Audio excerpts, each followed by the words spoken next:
नमस्कार, सुप्रभात, स्वागत, अभिनंदन एक बार पुनः आप सभी का सब रंग कार्यक्रम में। मित्रों, आजकल बहुत सारे पेरेंट्स ये शिकायत करते हुए पाए जाते हैं कि हमारे बच्चे बहुत ज़्यादा मोबाइल यूज़ करते हैं, उनका स्क्रीन टाइम बहुत ज़्यादा है, जिसके बहुत ज़्यादा नुकसान है। पेरेंट्स तो समझते हैं लेकिन बच्चे नहीं समझते, और यदि उनसे ज़ोर ज़बरदस्ती करें तो नाराज़ होते हैं, खाना छोड़ देते हैं, बातचीत छोड़ देते हैं या मूड ऑफ करके बैठ जाते हैं। क्या किया जाए? मित्रों, आज थोड़ी चर्चा इस पर करते हैं कि इस पर क्या क्या किया जा सकता है। पहली बात तो मुझे व्यक्तिगत ऐसा लगता है कि हम बच्चों से खुलकर इस विषय में बात करें, उनके मित्र बन कर के बात करें कि जो मोबाइल है या स्क्रीन टाइम यदि ज़्यादा है तो उसकी क्या क्या नुकसान हैं, और इस मोबाइल के संतुलित फ़ायदे क्या हैं। यदि इसे संयमित रूप से उपयोग किया जाए, संतुलित रूप से उपयोग किया जाए तो इसके क्या फ़ायदे हैं। यदि खुल करके इस विषय पे चर्चा की जाए तो बच्चों के अंदर एक जिम्मेवारी का एहसास खुद जागृत होगा, और ये जिम्मेवारी का एहसास जागृत कराना ये सबसे अहम है, क्योंकि हो सकता है आपके सामने वो स्क्रीन टाइम कम कर दें लेकिन बाद के समय में सारे दिन तो आप उनके साथ रहते नहीं हैं, वो फिर से बढ़ा दें। इसीलिए यदि आप इसके नुकसान और इसके संतुलित प्रयोग के फ़ायदे उन्हें बता सकें, कैसे ये भविष्य को गढ़ने वाला है या फिर कैसे वर्तमान और भविष्य को नष्ट करने वाला है, दोनों बातें यदि उनके सामने स्पष्ट होंगे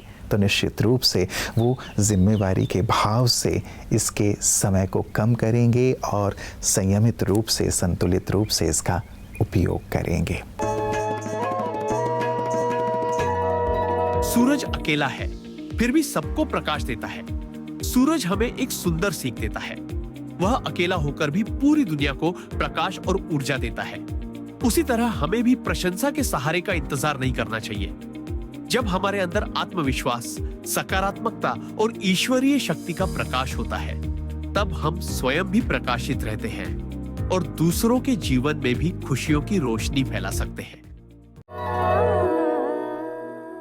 दूसरी बात मित्रों, बच्चों के लिए एक स्क्रीन टाइम का फिक्स जो टाइम है कि कितने समय इसका उपयोग करना है, वो यदि टाइम नियत कर दिया जाए और इसका पालन किया जाए, करवाया जाए, तो ये एक जैसे दिनचर्या में शामिल हो जाएगा।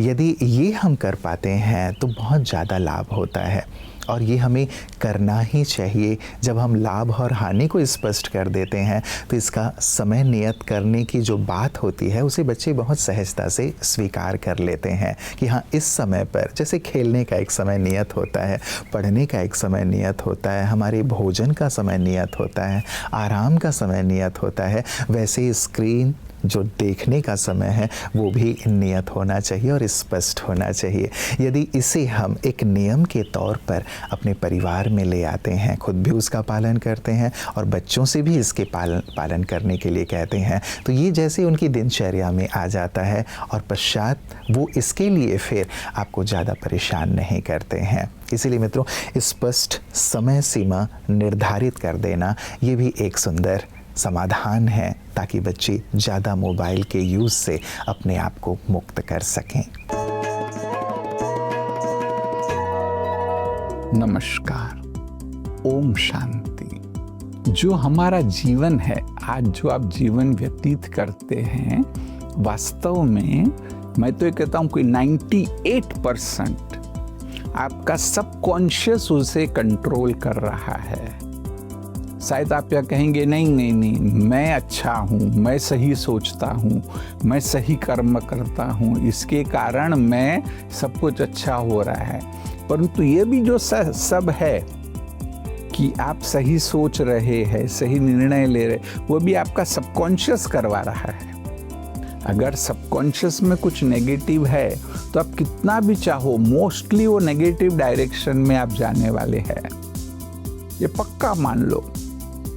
मैंने 3-4 लाख पेशेंट देखे, परंतु उन सब में ये पाया है कि वो कॉन्शियसली क्या सोचते हैं वह इम्पोर्टेंट नहीं है, परंतु उनके सबकॉन्शियस में क्या भरा है वह इम्पोर्टेंट है।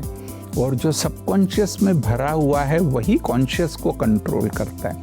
इसलिए जो पूरा पुरुषार्थ करना है वो सब कॉन्शियस को चेंज करने का करना है। ओम शांति। तीसरी एक बहुत महत्वपूर्ण सी बात है मित्रों कि हम जो वैकल्पिक गतिविधियां हैं ना, उसमें बच्चों की रुचि ज़रूर बढ़ाएं और इस ओर बढ़ने में उन्हें बढ़ावा भी दें। जैसे आउटडोर कई एक्टिविटीज़ हो सकती हैं, किताबें पढ़ना है, खेल कूद है। इन सभी चीज़ों में यदि बच्चे लगते हैं तो उनका स्क्रीन टाइम अपने आप कम होता है। और यदि ये एक्टिविटीज़ नहीं होती हैं, इनमें उनकी रुचि नहीं होती है, तो फिर बाकी के फ्री टाइम में और क्या करेंगे। सबके हाथ में मोबाइल आज है ही, तो तुरंत ही वो निकाल लेते हैं और उसे यूज़ करना शुरू कर देते हैं।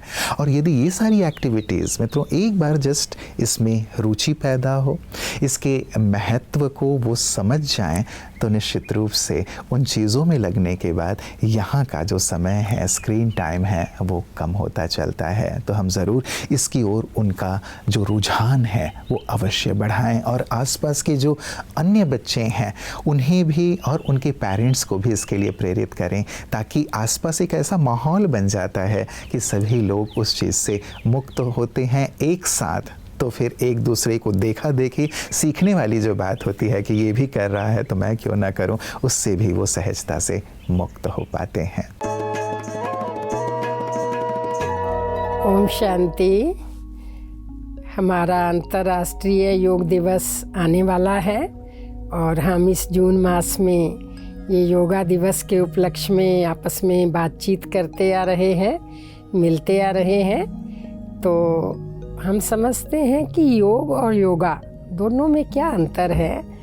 एक्चुअली योग जब शब्द आता है ना, तो हम हठ योग को भी मानते हैं और दूसरा जो फिजिकल एक्सरसाइजेज आदि की जाती हैं, इसको भी हम योग मानते हैं। ये भी योग है, लेकिन एक योगा मीन्स और योग मीन्स वो परमात्मा से मिलन का भी नाम है, जिसको हम राजयोग भी कह देते हैं। योग माना जोड़, कनेक्शन। आत्मा का उस परमात्मा के साथ जब योग होता है तो इसको राजयोग कहते हैं। उस परमात्मा से प्यार भरा कनेक्शन जुड़ता है और फिर हमारा फिजिकल फिटनेस भी अच्छी होती है। इसलिए योग और योगा जब दोनों को मिला दिया जाए, या यूँ कह सकते हैं कि फिजिकल योगा और मेंटल योगा, सोल लेवल का योगा, कनेक्शन विद गॉड, ये दो चीज़ें ऐड हो जाए ना, तो सोने पे सुहागा हो जाता है।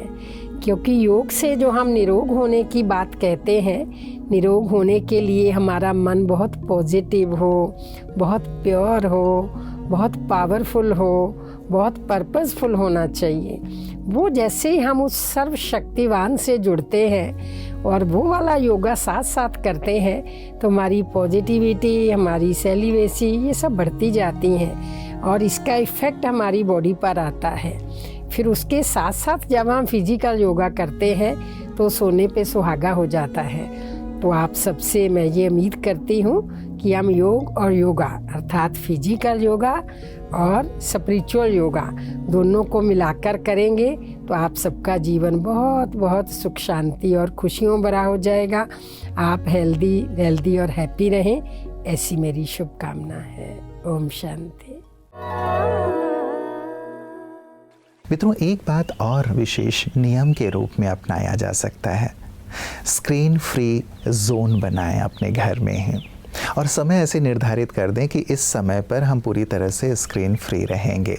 जैसे भोजन करते समय, अन्यथा देखा जाता है कि भोजन करते करते भी स्क्रॉलिंग चलती रहती है, या फिर पढ़ाई के समय मोबाइल पूरी तरह से दूर रहे, पढ़ाई पर ही पूरी तरह से हम फोकस्ड रहें। सोने के समय भी पूरी तरह, चाहे वो टेलीविज़न है या मोबाइल है, उससे मुक्त हो जाएं। यदि ये नियम बना लिए जाएं, स्क्रीन फ्री जोन हम अपने घर में ही निर्धारित कर दें, कुछ समय निर्धारित कर दें, तो इससे मोबाइल का जो बहुत ज़्यादा एक्सेस उपयोग, क्या कहें, दुरुपयोग वाली बात कहना ज़्यादा ठीक लगेगा इस चीज़ के लिए, उससे बच्चे मुक्त हो जाएंगे। और सबसे महत्वपूर्ण बात यह है मित्रों कि जब नियम बनाए जाते हैं तो नियमों का पालन स्वयं भी किया जाए, क्योंकि जब नियम हम खुद पालन करते हैं तभी बच्चे भी उनका पालन सहज रूप से कर पाते हैं। आज हम दुनिया में चारों ओर एक भागदौड़ देख रहे हैं, सब भाग रहे हैं, एक के पीछे एक को देख के एक, बस भागते ही रहते, अंतिम सांस तक भागते रहते। इसी तरह मन के सुख शांति को छोड़कर, मन के सुख शांति को छोड़कर, अंदरूनी सुकून को छोड़कर, बाहरी चीजों में सुख ढूंढते हुए, समाधान ढूंढते हुए मनुष्य भागता है, जबकि बाहर की चीजें में कुछ रखा नहीं है। और मनुष्य को इच्छाएं बहुत है, हर क्षण हजारों इच्छाओं को अपने मन में पालता है। इसलिए भगवान ने अपना परिचय कहा, न मे स्पृहा, मुझे कोई, न मे कर्मे स्पृहा, मुझे कोई कर्मफल की इच्छा नहीं है। स्पृहा शब्द का अर्थ है न मुझे कोई कर्मफल की इच्छा नहीं है। लेकिन हम मनुष्य आत्माएं कर्म बाद में करते हैं, अर्थात एक्शन बाद में करते, पहले हम तय करते मुझे ये रिजल्ट मिलना चाहिए। मैं ये नहीं कहती कि हमें एम नहीं होना चाहिए, एम का होना अर्थात उद्देश्य का होना, लक्ष्य का होना अलग बात है, इच्छा का होना अलग बात है। इच्छा मनुष्य को अच्छा बनने नहीं देती है। इसलिए परमात्मा ने गीता में अपना परिचय दिया, मेरे साथ संग साधो, मेरे संग में रहो। जैसे मैं कोई कर्म बंधनों में बंधित नहीं होता हूँ, कोई कर्म फल की इच्छा नहीं रखता हूँ, तुम मुझे याद करोगे, मेरे याद में, मेरे संग में रहोगे, तुम भी कर्म करते जाओगे। कराने वाला ने हमें डायरेक्शन दिया, उसके डायरेक्शन को अमल में लाते जाएंगे, अपने लिए कोई खास स्वार्थ की इच्छाएं नहीं रखेंगे, तभी मनुष्यात्मा सुख शांति में जी सकता है। ओम शांति। तो मित्रों, अंतिम बात जो मैं कह रहा था उसी बात से मैं अंत करूंगा कि खुद उदाहरण बनना इसके लिए सबसे ज़्यादा महत्वपूर्ण बात है, क्योंकि माता पिता को देख कर के ही बच्चे सीखते हैं। यदि माता पिता ही लगातार स्क्रीन का प्रयोग कर रहे हैं, मोबाइल का प्रयोग कर रहे हैं, उनका स्क्रीन टाइम बहुत ज़्यादा है, वो बच्चों को समय नहीं दे रहे हैं, वो बच्चों को और जो अदर एक्टिविटीज़ हैं उनमें अपने साथ इन्वॉल्व नहीं कर रहे हैं, तो फिर बच्चे इस बात से पूरी तरह से मुकर जाते हैं कि हम स्क्रीन टाइम कम नहीं करेंगे, हम मोबाइल का प्रयोग क्यों ना करें जब आप कर रहे हैं। तो इसलिए सबसे महत्वपूर्ण बात है मित्रों कि हम स्वयं ही एक सुंदर आदर्श प्रस्तुत करें। जब हम ऐसा करते हैं तो बच्चे हमें देख करके सीखते हैं। तो यदि इन सुंदर बातों का हम ध्यान रखेंगे तो जो एक लगातार समस्या आती रहती है, लोगों की बातें आती रहती हैं, पेरेंट्स की बातें आती रहती हैं कि बच्चे मोबाइल नहीं छोड़ते हैं या मोबाइल से मुक्त कैसे करें, एक बड़ी समस्या हो गई है। यदि ये सुंदर बातें ध्यान में रखते हैं, स्वयं भी उनका पालन करते हैं, तो बच्चे स्क्रीन टाइम कम कर देंगे और मोबाइल का सही सही इस्तेमाल करेंगे, जिसकी आवश्यकता भी है आज के दौर में, उनकी पढ़ाई के लिए भी और भविष्य के लिए भी। हाँ, ये दोधारी तलवार की तरह है, कैसे प्रयोग करना है ये आप अपने बच्चों को ज़रूर सिखाएं।